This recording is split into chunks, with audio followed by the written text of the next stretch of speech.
Hello everyone. My name is Vinny Gokulathan. I'm the founder of PlayStreet Bangalore, India. I'm a RDI consultant, OPT and feeding therapist, an AAC program creator, and an access bars facilitator. PlayStreet is an organization that provides educational services, help the child with special needs become independent, and live up to their potential.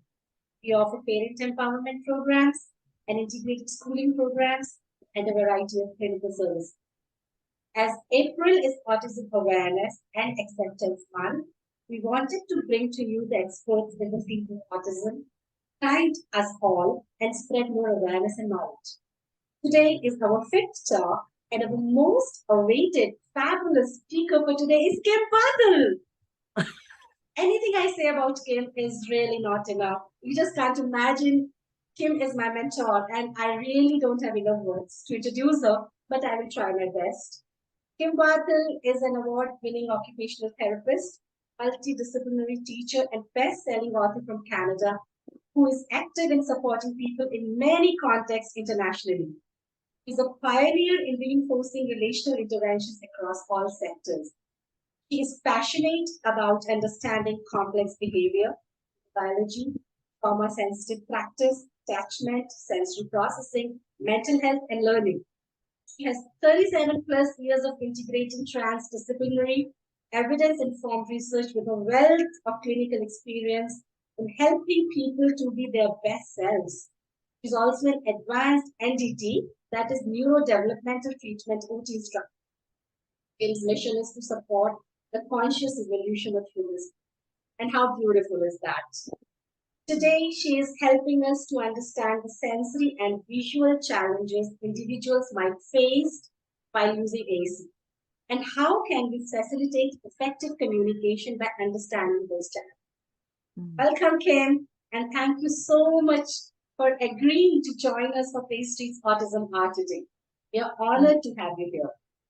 Would you like to start with some words? It's my honor. It's my honor. I'm excited to be here with you. Thank you.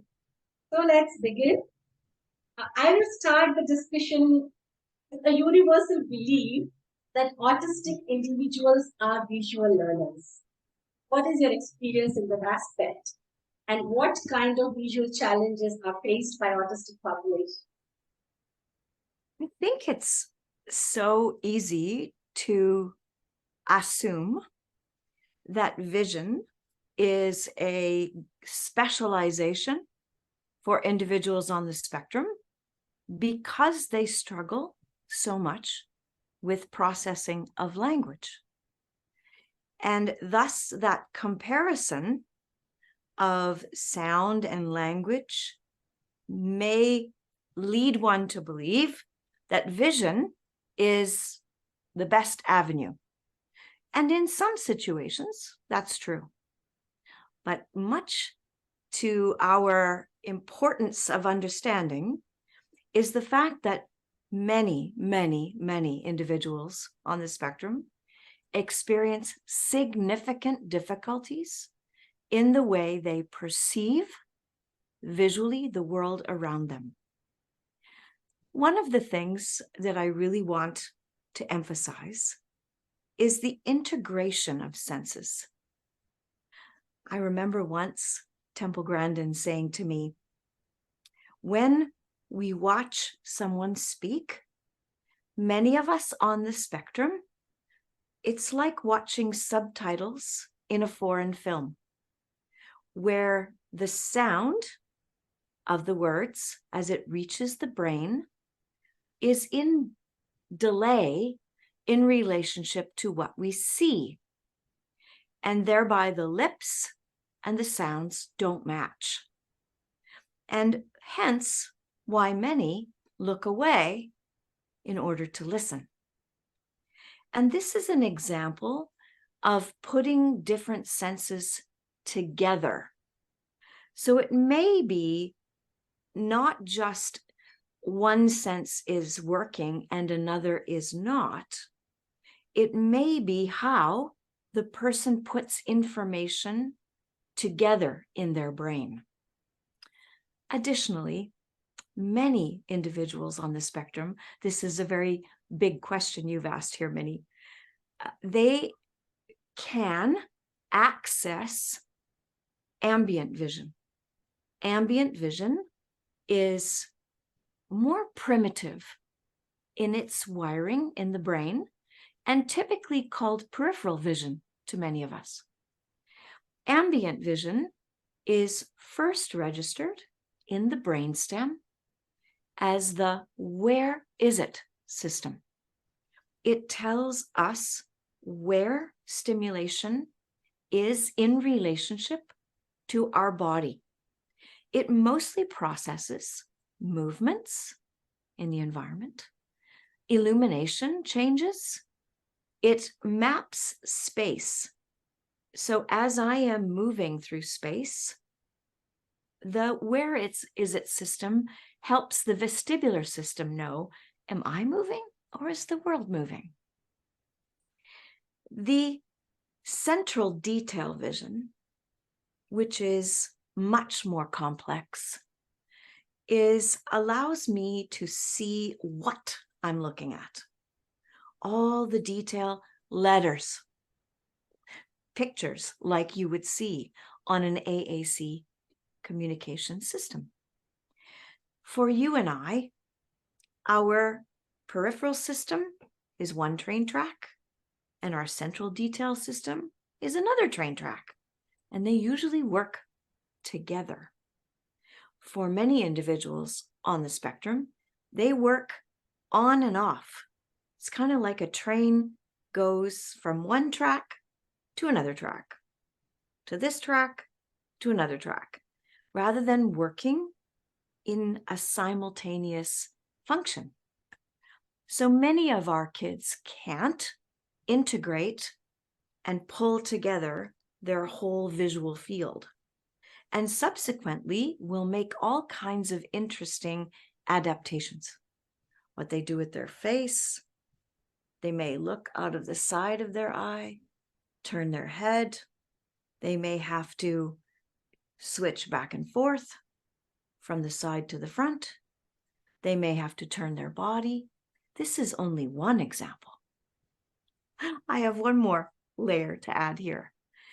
Many of the most recent research with respect to the brain and individuals who are differently wired shows us that columns of cells in the brain, especially in the occipital cortex, are not well organized like they might be in a brain that has its typical developmental trajectory.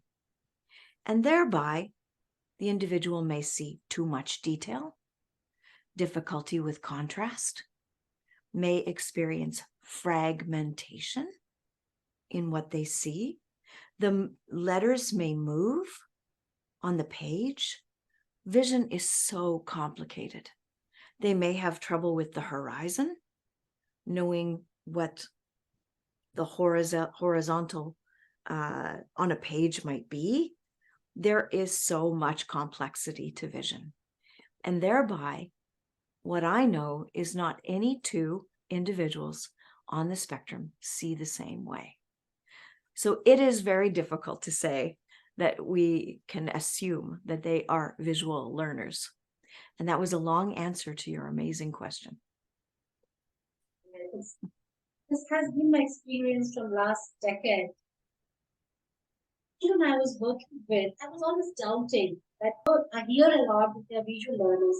But I was not able to make any progress when I was trying to work in that direction.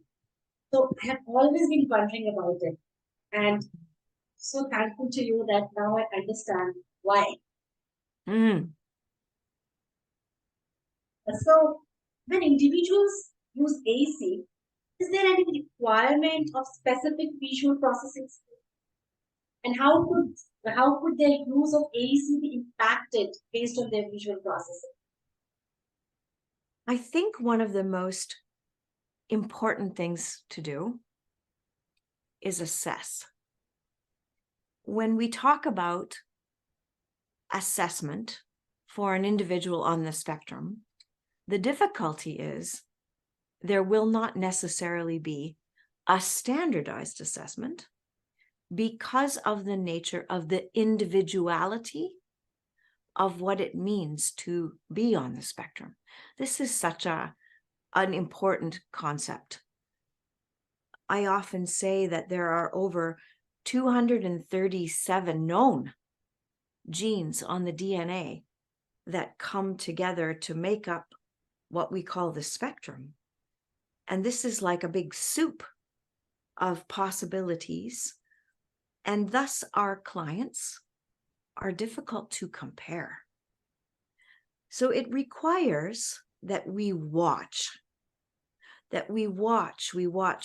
how our kids, adults, hold their heads, watch where they place their bodies in relationship to what they are trying to interact with. We watch how much their eyes move all over the place. We watch how close or far they bring their body in proximity to what they're trying to look at. One of the most famous research studies looked at how many of our clients actually use peripheral localization to decode what they're seeing. Excuse me, I'm going to just cough. And so we often place the paper or the communication board in front, and they turn their head to the side. And then we move the paper and ask them to keep their eyes on what they're looking at. And that would be a clue of curiosity for us that maybe where we place the communication system is the key to the success. An additional concept to consider is contrast. Black and white, although developmentally for children who have emerging vision, babies, black and white is what they can discern initially. But as we discover, contrast is often most easy for the brain when there's a little bit of yellow in the paper or on the screen. And when not a saturated yellow, but a hue of yellow in the white, that this doesn't make the black and white so stark in contrast. And additionally, at times, too much color in a picture may create, if you're going to use picture symbols, too much detail. And placement. How much do I put on the page? How many pages do I have? These are all variables that will be individualized for each visual system. One of the questions which I was about to ask, you have already answered about placement of AAC. So generally, we have observed that we keep AAC in front of them, a device in front of them, and they move their head. And again, we shift them, and again, we put the devices in front of them. So you have already explained the reason, the ambient vision.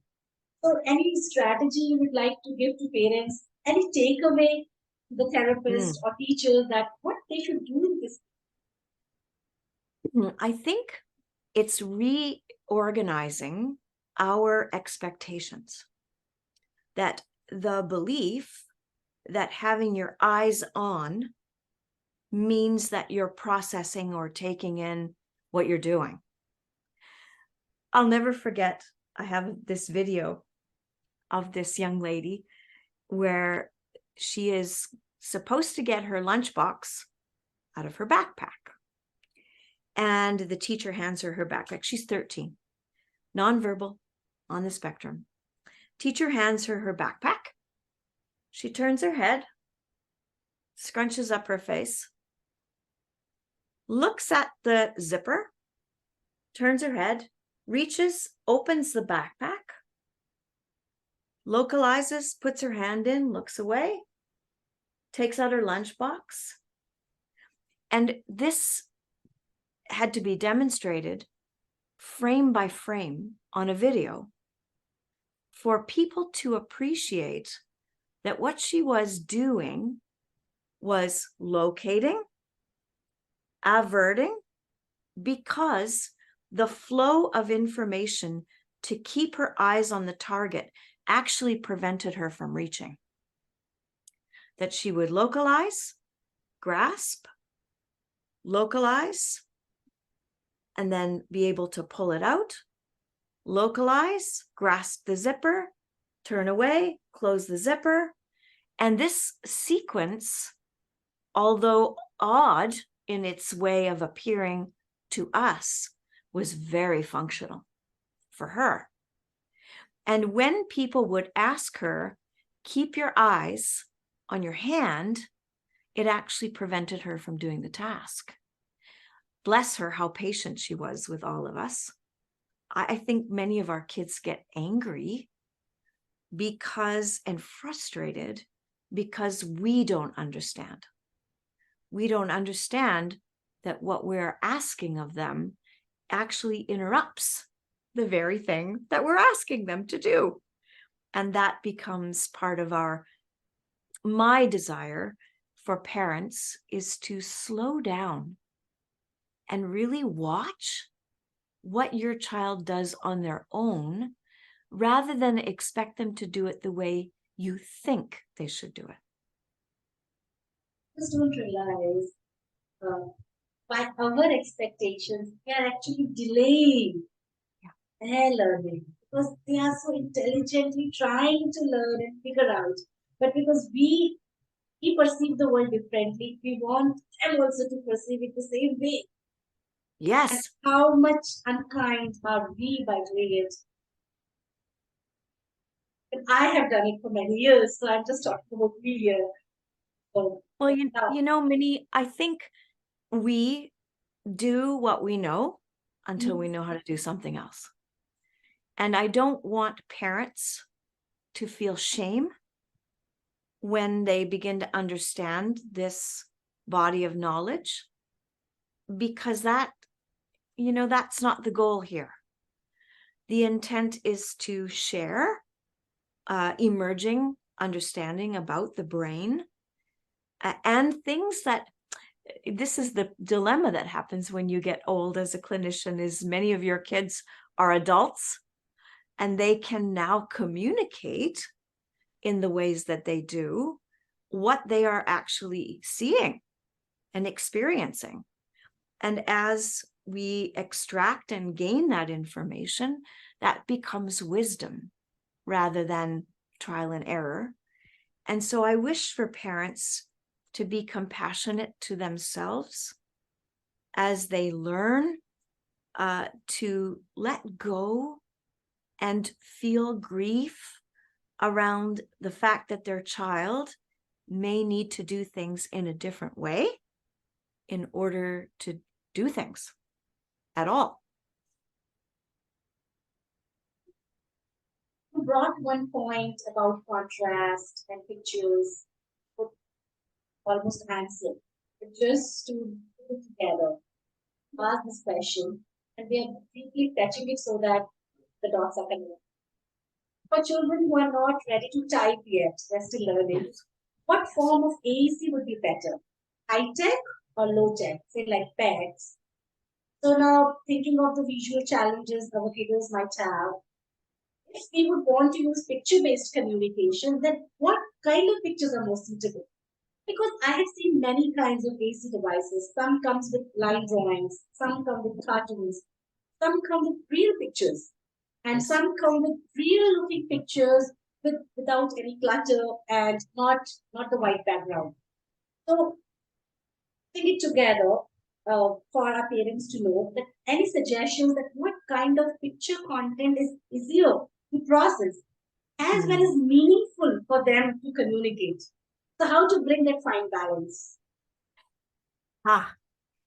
in collaboration with all my incredible speech and language pathology colleagues over the lifespan of my career thus far, what they say to me is that it's trial and error. Mhm. I always say, when it works, it's treatment. When it doesn't, it's assessment.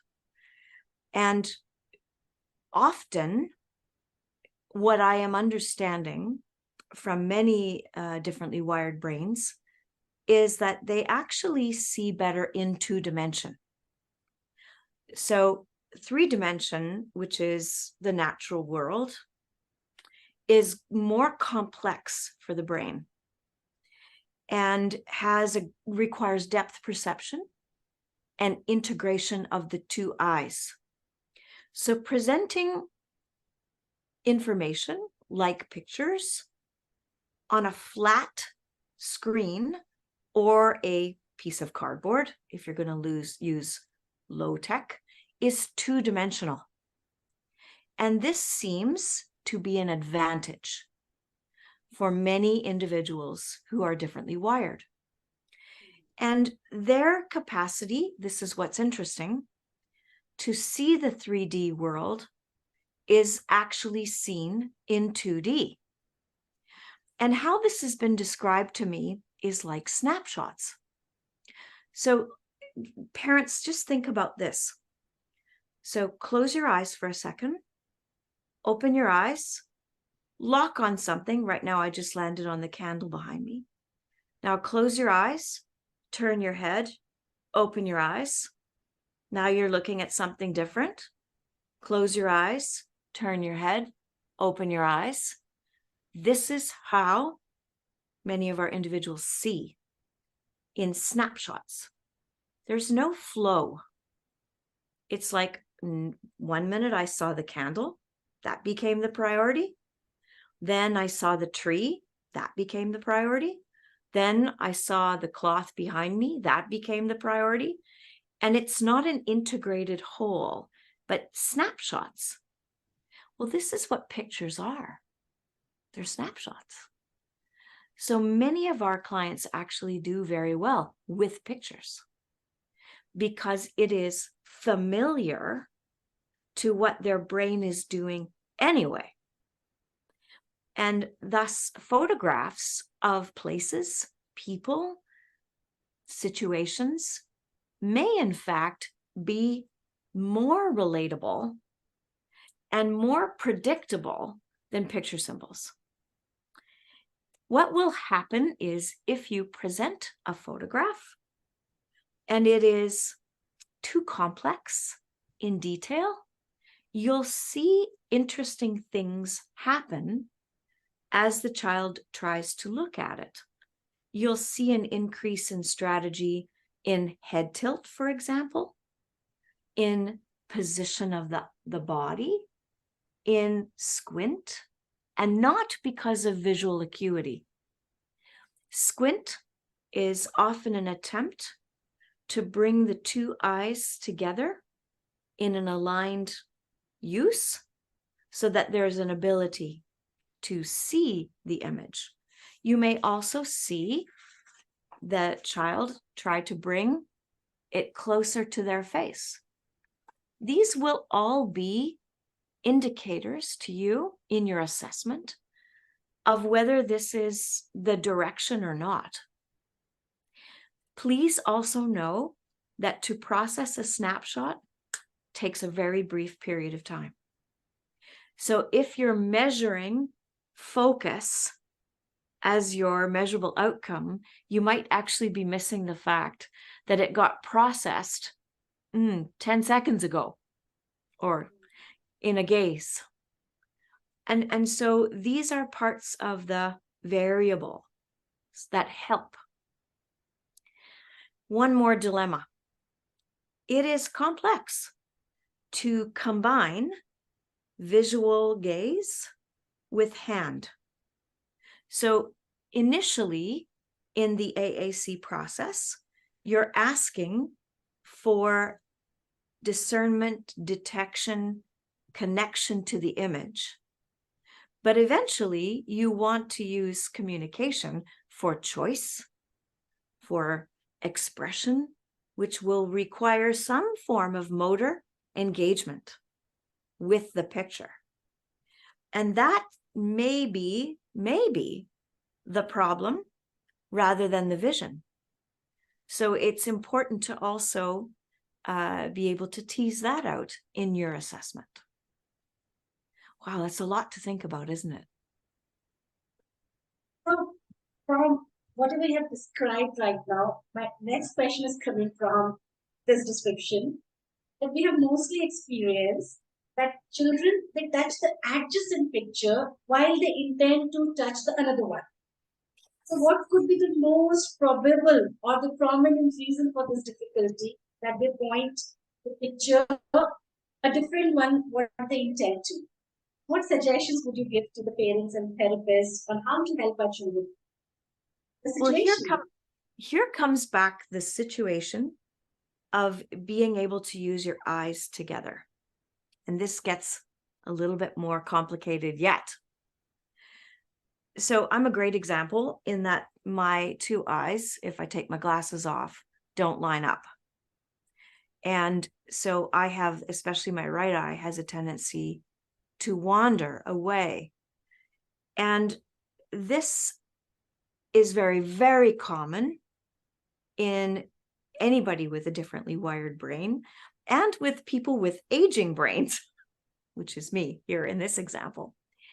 And what you see is that there is a connection between the vestibular system and the eye muscles. This is a lot of information. The vestibular system sits in my middle ear, and its job is to help me know, am I moving or is the world moving? Am I right side up or upside down? And it is the balance center of your being. And it sits in these little bones inside your ear, and it is constantly sending messages to the brain about your orientation. So when I tilt my head, for example, the eyeballs will go in the opposite direction of my head tilt if my vestibular system is working, in order to keep the horizon stable. And so many of the visual challenges that kids on the spectrum have is because of this vestibular visual difficulty in collaboration. We see many of our kids moving their bodies. They rock their bodies many times, or they need to move. And this kind of action is also perceived as lack of focus or lack of social appropriateness.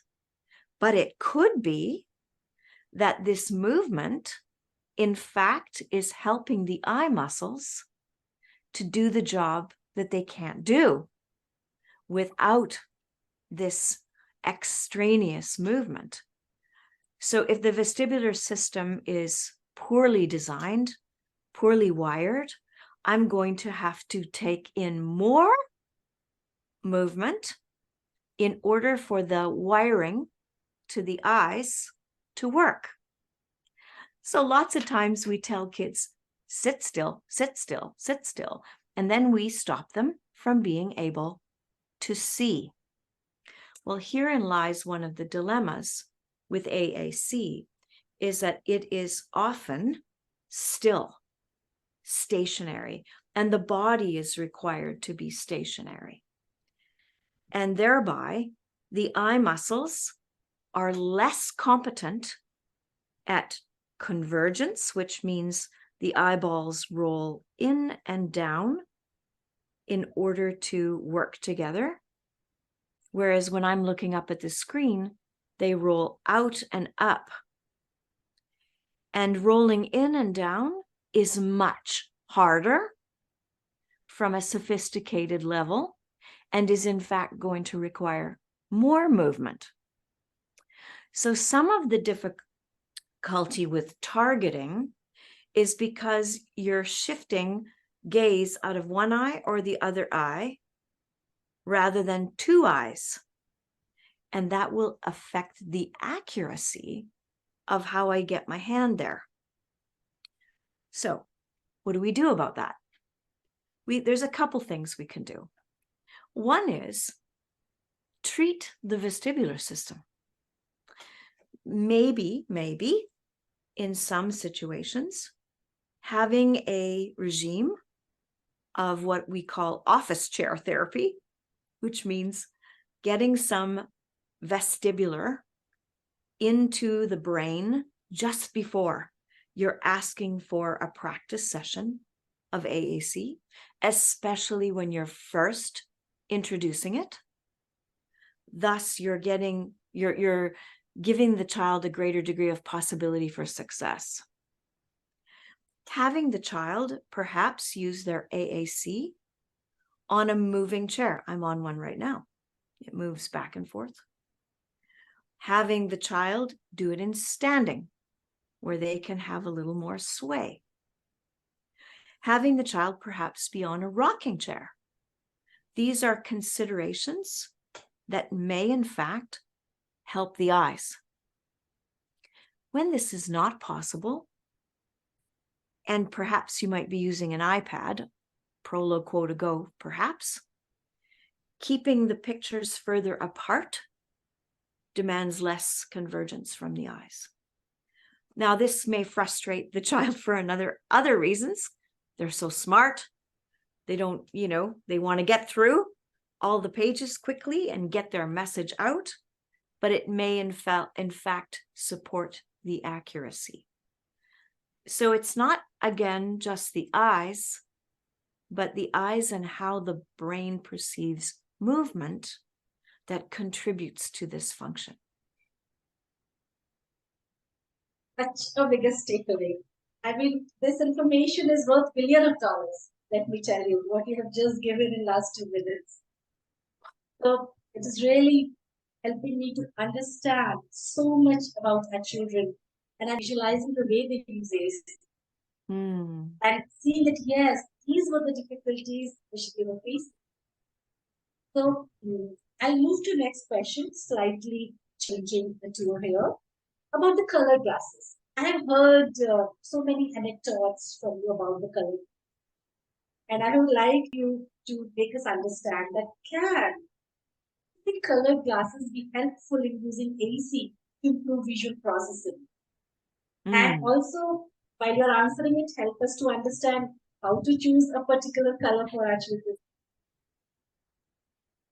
Well, let me back up for a second and tell you a little bit about colored therapy glasses and the difference between what I think about and, for example, Erlen lenses.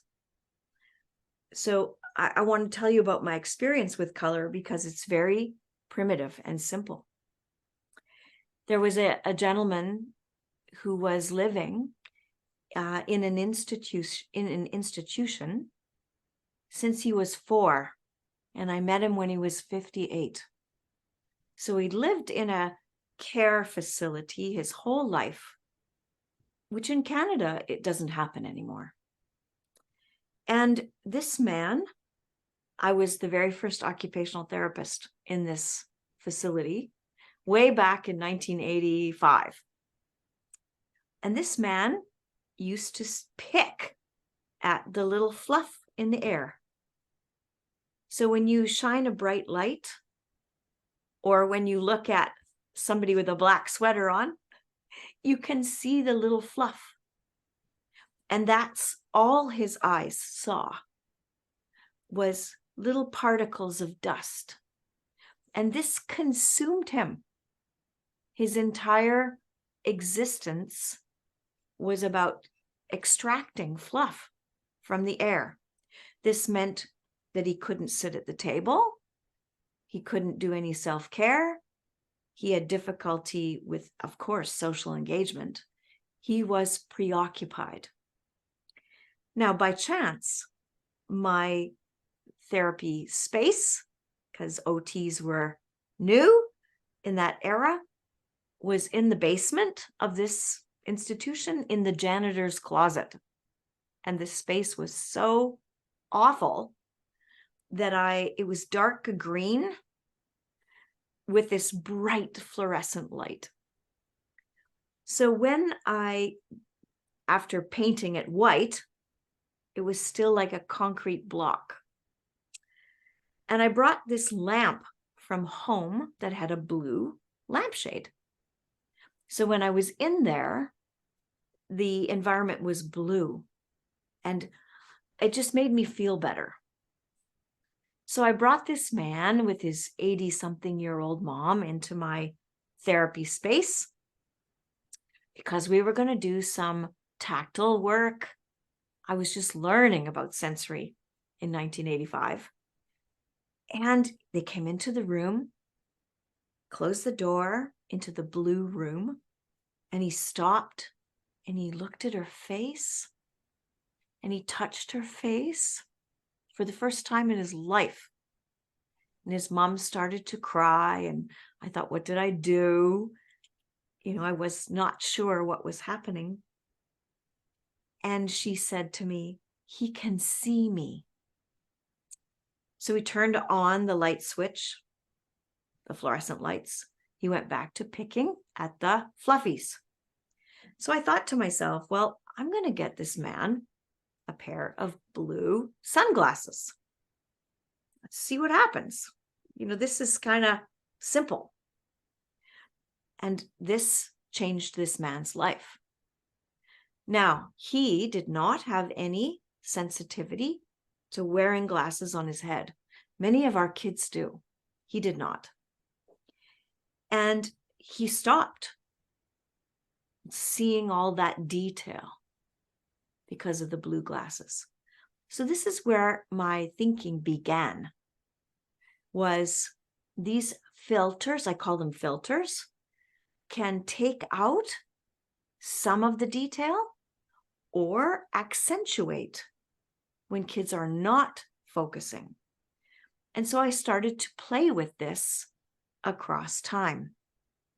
What I understand about the spectrum of light is that the end colors on the spectrum, red and indigo, they are the most powerful filters at minimizing detail. So if you were to put the red filter over the screen right now, all you'd see is my frames. They would look black. And for some of our kids, that enables them to actually look at us.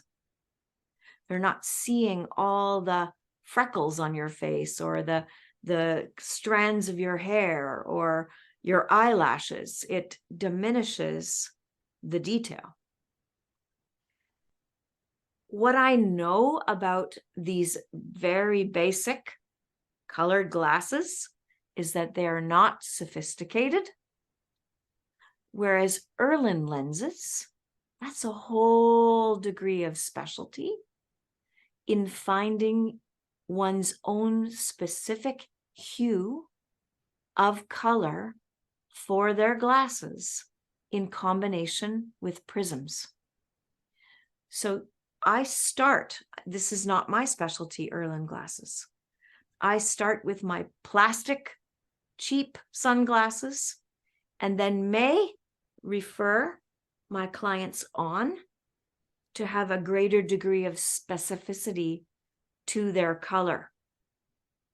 But what I know is that when you introduce the right color for the client, it's kind of like you've turned on a light switch. You get this look like, oh! One of my clients who had been coming for years to our house tried on the red glasses, an individual who could communicate, and she walked around our home in tears, looking at all the paintings, and she said, I had no idea there were waves in there. Everything used to look flat, she said. And now I can see there are waves and cars and boats in this picture. And this is the example of when you can see that it works. Typically, I begin with the color blue simply because it's in the middle of the spectrum. Red, yellow, orange, green, blue, you know. The Roy G. Biv spectrum of light, blue is in the middle. And it has the greatest degree of mediation of the extremes of color. And so it can be enough to just allow the person to focus on a particular image they want to look at. For individuals who struggle with, I mentioned yellow before, focusing at all, where their eyes are all over that ADHD picture, perhaps, yellow can increase the capacity to see the detail.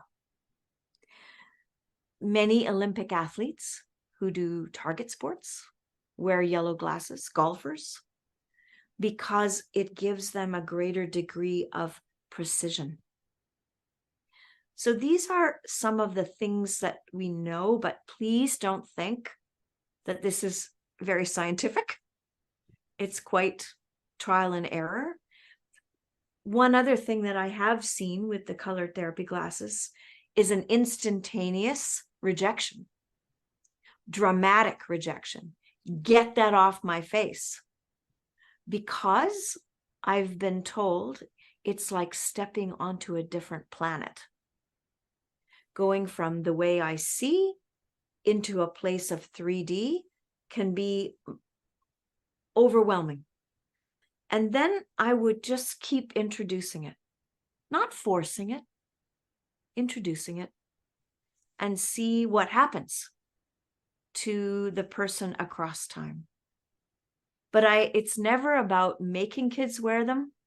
It's about offering it and noticing if it is something that supports them in the way they use their eyes and their head and neck and body. And we have talked about compassion here. So there is no way that I will not talk about co-regulation.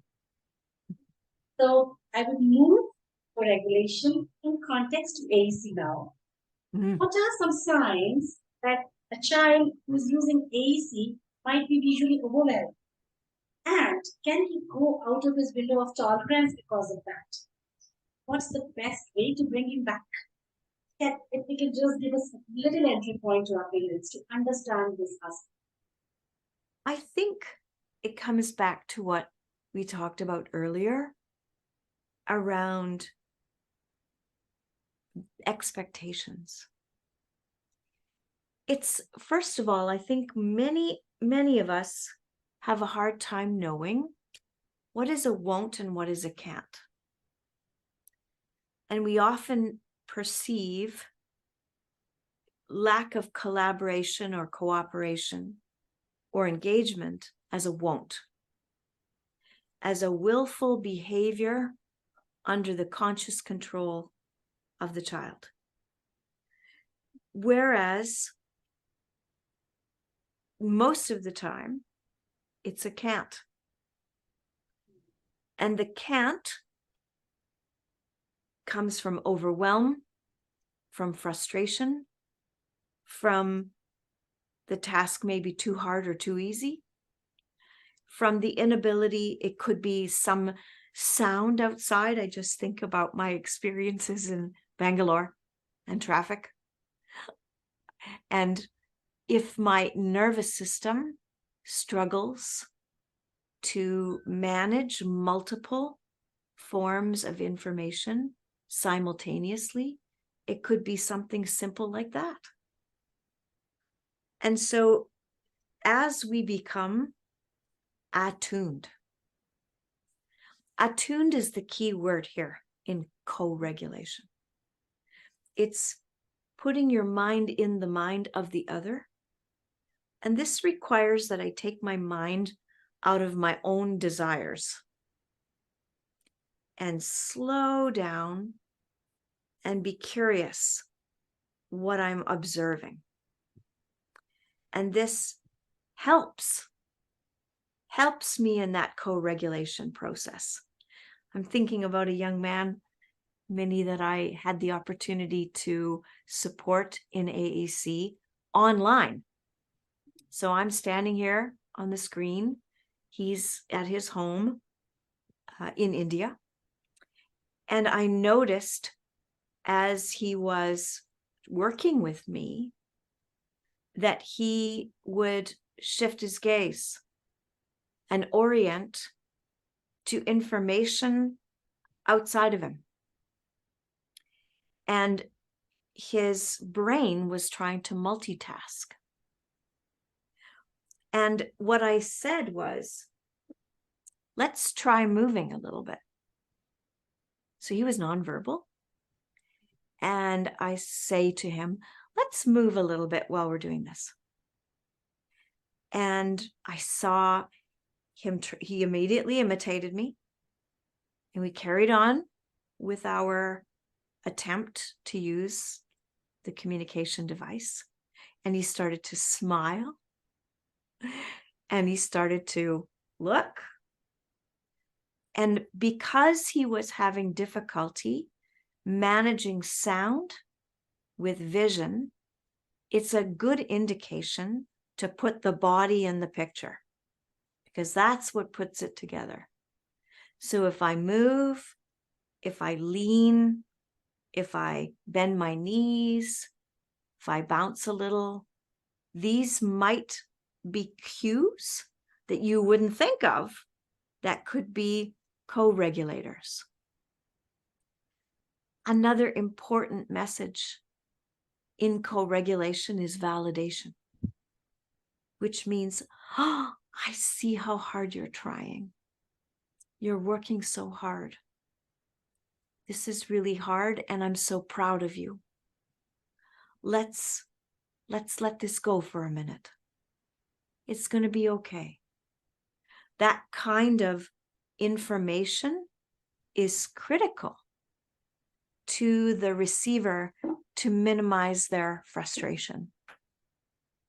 And you can take a breath yourself.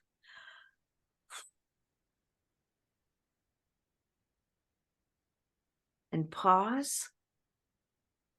And allow that reorganization of the nervous system some time before you push forward.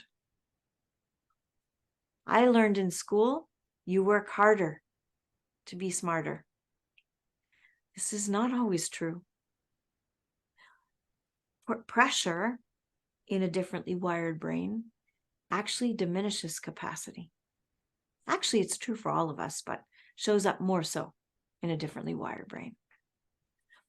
So this co-regulation might be where I sit beside you, where I place my body, when I smile at you, when my voice lowers and says, it's okay. But if I keep going, come on, look here. Now, let's do it some more. That is intense and multiple forms of information to manage to keep up with. Explained. So now I want to talk about conversations. When two people have conversations, they talk in the same language. So what is your suggestion that what should communication partner do, keeping co-regulation and collaboration in mind? When the child is typing, and what do you think the communication partner should also be typing? Might not be possible entirely, but at least in some structure, communication, and conversation time.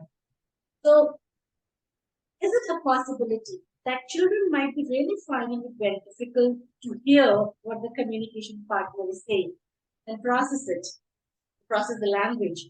and then type the answer back. For that, again, they use the entire visual system.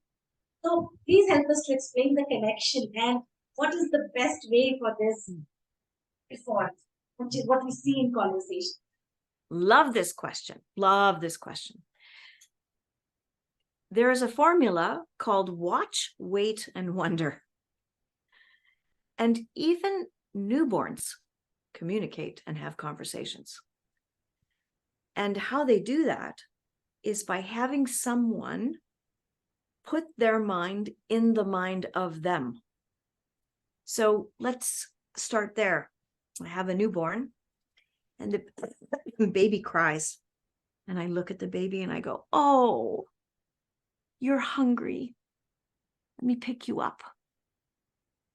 And what I have immediately done in that example is informed the brain that this cue from you has meaning and that this is received and understood by me.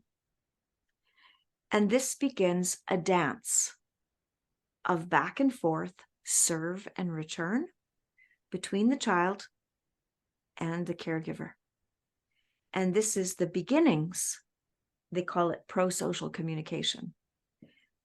And this wiring in the brain and narration by the caregiver.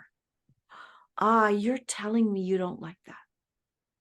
Oh, you really like those pears, don't you, when I feed you those, for example. We are putting words to the behaviors that we see all the time. And this is what I call tracking, watching. And when I do that, I am empowering my communicating partner with the information that I am with them, that I am in collaboration with them. Now, differently wired brains struggle with the timing, the rhythm, the sequence, the length of these processes. They may become delayed in the response to our cue, which means maybe I have to wait longer. Hold it, hold it, hold it, hold it, wait, wait, wait, wait, until the outcome comes along. And this is very common, where I ask the same question 5 times. And each time I ask the question, the brain has to start over. And this is difficult. Alternately, I may be in conversation with someone who gets stuck on loving the topic they're talking about.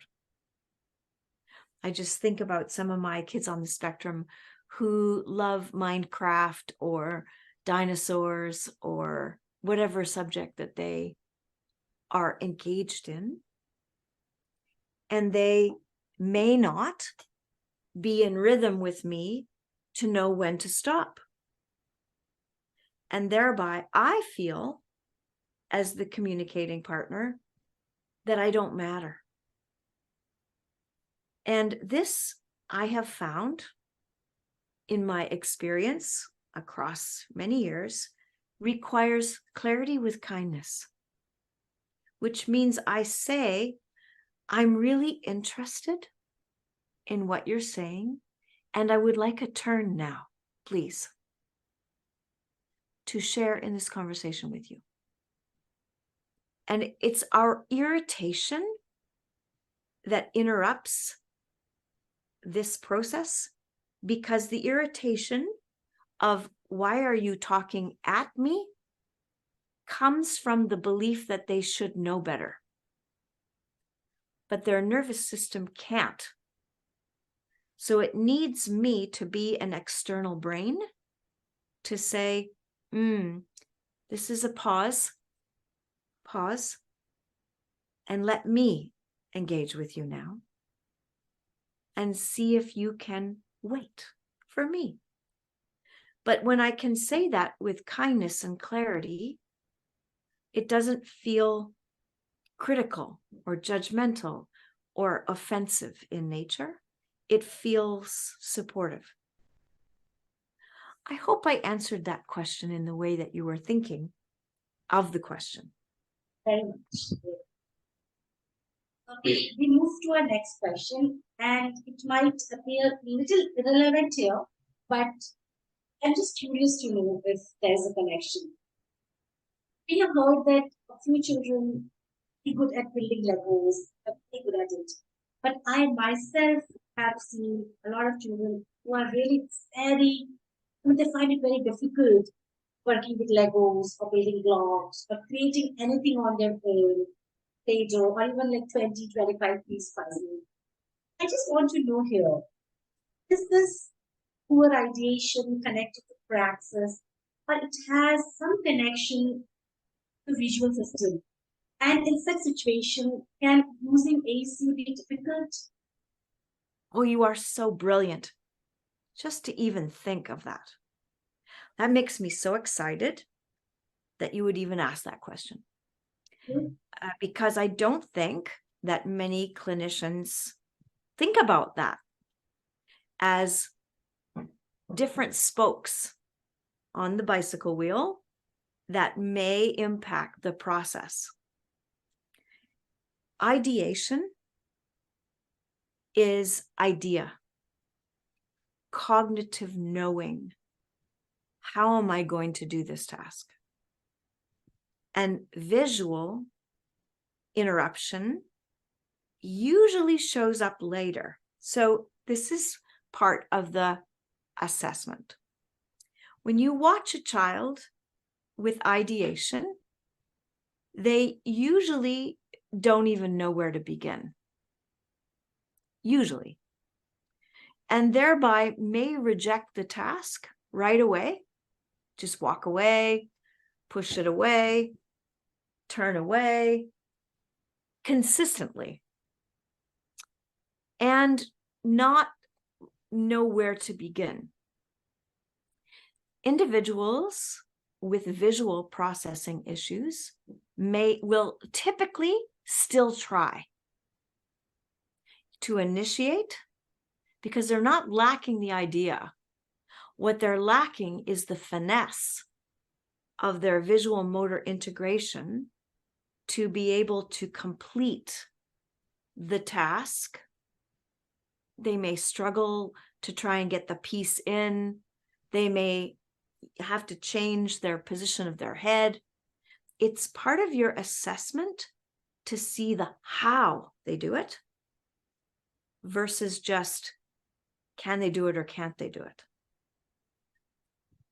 We also know that, kids struggle with visual spatial orientation, figure ground perception, the ability to see the edges of things. This would be a part of what you might evaluate in the tasks you've described, Lego, puzzles. The other thing about ideational dyspraxia is I may do it, the task, the same way every time because I don't have another plan available to me. And this is different than needing sameness for regulation. You won't see the same upset necessarily in a child that is ideationally impoverished. They just don't know what else to do. And so teasing out these pieces is part of your detective work. And will that impact AEC, AAC? Absolutely. That whole idea. The one thing I want to say about pointing to picture symbol or pointing to any communication device is the motor demand in that example is low. doesn't have a high, sophisticated motor demand like Lego and a puzzle. And so you're less likely to be affected by praxis and more likely to be affected by vision. I hope that helped. Yes. Because I was really wondering about this connection from a long time. Thank you very much for answering it. The next question appears to be as if it should be asked to a speech therapist, but I still choose to ask this question from you. The moment we talk about AAC, talk about language. AAC also helps individuals to give them their voice, and language plays a key role in this. So neurobiologically, is there a connection between visual system and language? Absolutely. Brilliant question. You know, there's a great book called The Science of Reading. I can't remember the author, but it's called The Science of Reading. And it demonstrates in the book all the neurobiological links between vision and sound. That language is both an auditory and a visual representation. So inside the mind, that there is, when I think of the word apple, there is a visualization that occurs typically simultaneously that makes me know that an apple is an apple every time I look at it.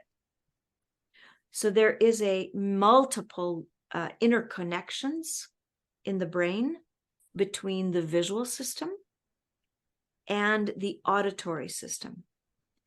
And this is part of what is so curious about diagnoses like dyslexia, that often we assume, or have historically assumed, that it's a visual related issue, whereas it could in fact be a visual auditory integration issue.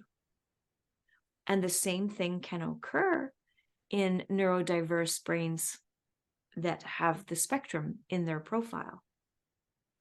So you are absolutely correct that this is a strong interaction in the way the brain is designed. So time has come when I should be moving to the last question. Hey. Already above an hour, so might be a few more minutes. So what are some of the features that an AAC could have, which might not be very useful to the end user, but it can help to collect research data to give insights on other features which people, those who are developing AAC, can build, or what we as a therapist would require to understand more about child sensory, motor, and visual system? I think that in the way that you've asked me the question, what I'm understanding is what could be the ultimate features of the device. Again, this is going to be as individualized as the client that you've got. In some situations, it will be very helpful for the device to have the picture paired with the sound. So when we think about technology and I press, my image that I want and it speaks for me, that may be an advantage and it may not be. It may be an interrupter and it may be a help. The other thing that I think is important to consider is access. Where is that device? How is it held? How is it suspended? Is it something that the child wears? How reflective is the screen? Is it shiny? Is it illuminated? These are all pros and cons that are, again, as individual as the client you've got.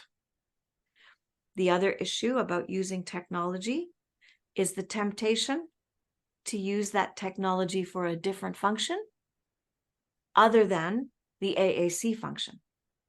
YouTube, moving images, videos, whatever often attracts the child's desire may be a barrier to consider. So if you're talking about low tech, sometimes it's cumbersome. Flipping through cards, flipping through pages can be cumbersome. So these are the ongoing, I'm sure you've heard this from other people who are speaking at PlayStreet conference here, the summit. It's very, very individualized in deciding what is going to be most helpful. That's been my theme today. So, like, AAC called Toby has this eye gaze system. So, if you can just briefly tell about how it could be helpful as an AAC, where those are like tracking where the eyes are going. Great idea. One of the interesting things about Toby is it's an eye tracker. And it catches it's what we call saccades, little tiny movements of the eyes. And it could be an amazing adjunct to eye gaze communication, because it'll catch when the eyes actually land on a particular intent to communicate, and could be a profound support when other motor systems are harder to access. So that was a good thing to remember, Minnie, to talk about, was eye tracker. And we use that a lot in assessment to navigate where the child's eyes are in relationship to targets. And it also can be used for intervention. So great conclusion in thought as an adjunct to AAC. So with this, come to the end of this discussion. So I never wanted this discussion to end. So on behalf of PlayStreet team, I would like to thank you again, Kim, for your valuable time and for sharing your knowledge with us. I hope all of the viewers are really able to understand the impact of visual system in everything we do, and the challenges that our children face in their day-to-day life, including using AAC. The biggest learning I have had in last 1 year is the understanding that our children with any form of developmental difficulty have the biggest fallout in their visual system. The purpose to bring this discussion with him here in the context of AAC was to plant the seed for all of us to understand this aspect. And I'm so grateful that you really helped us to understand what. So with this, I also want to tell everybody here that Kim has a wonderful series called Vestibular Visual Knowledge. It's my recommendation that every parent and every single and a teacher working with any kind of developmental difficulty. Thank you everyone for joining us today. Take care and goodbye. Namaste.